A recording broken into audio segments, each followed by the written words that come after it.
Halo Nevro Friends, ketemu lagi menyambung penjelasan kemarin tentang hipotensi ortostatik. Kali ini saya akan membahas kondisi sebaliknya yang disebut hipertensi ortostatik.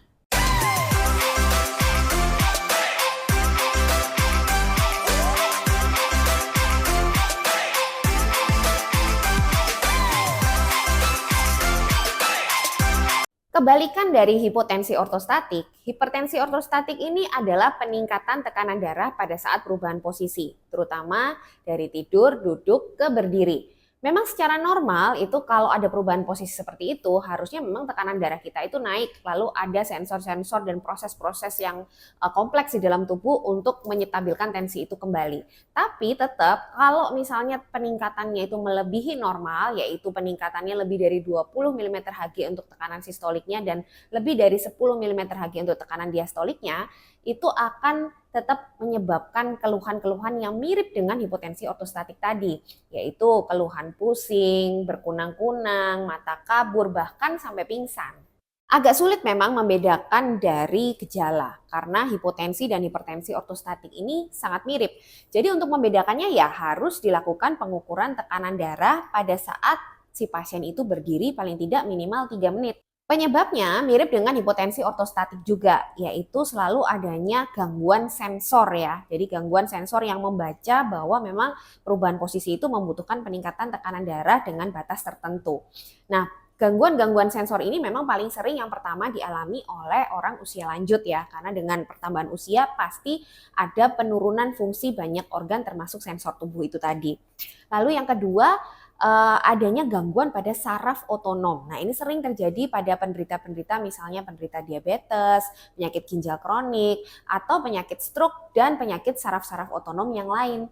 Selain itu, adanya efek samping obat-obatan tertentu juga bisa menyebabkan kondisi hipertensi ortostatik ini. Ada yang menyebut bahwa hipertensi ortostatik ini adalah bagian dari hipertensi atau malah bagian dari suatu prehipertensi. Prehipertensi itu suatu kondisi yang belum sampai hipertensi, tapi tekanan darah itu sudah mulai meningkat dari ambang batas yang normal. Nah, ada yang bilang hipertensi ortostatik itu adalah bagian juga atau bisa dibilang nama lain dari prehipertensi.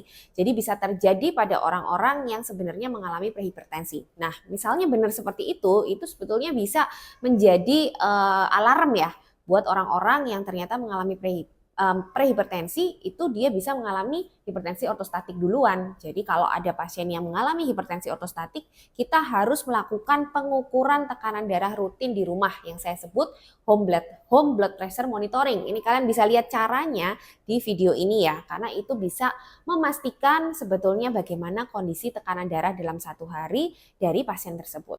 Sebenarnya tidak ada pengobatan khusus untuk hipertensi ortostatik. Tapi bila dipastikan ada prehipertensi atau memang orang itu menderita hipertensi, baru akan dipertimbangkan pemberian obat-obatan.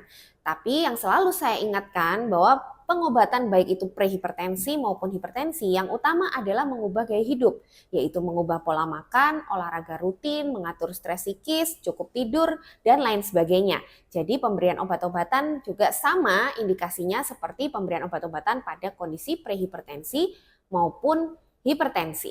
Jadi itu ya penjelasannya Nefrofriend untuk hipertensi ortostatik.